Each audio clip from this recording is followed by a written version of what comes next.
Welcome back mga katambalan, mga hot topic and issue pag-usapan natin. Update po tayo kay Barbie Fortesa at kay David Licauco kung saan nga po kung si Barbie ay dumalo sa ginanap nga po na Pag-asa, the 50th anniversary benefit concert of Alay Kapwa. At makikita nga po na nag-host doon itong si Barbie Fortesa.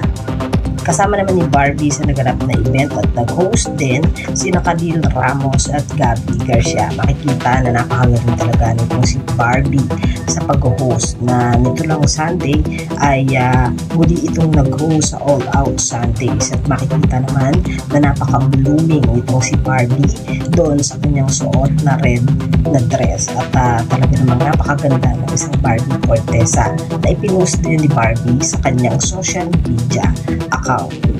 Ang si David Licauco naman po ay ipinakilala nga at nagkaroon ng contract signing bilang bagong brand ambassador ng Taho Story. Makikita naman na napaka-formal at napaka-gwapo nitong si David sa suot nitong barong at talagang nag-enjoy itong si David sa naganap na press conference ng Taho Story na kung saan niya pumirma siya ng kontrata at nag-enjoy din itong si David sa pagkain niya ng taho.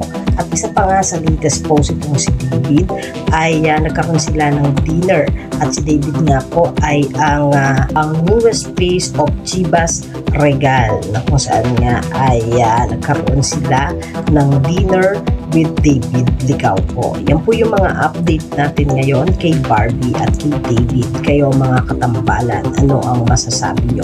Comment lang sa comment section at pag-usapan natin.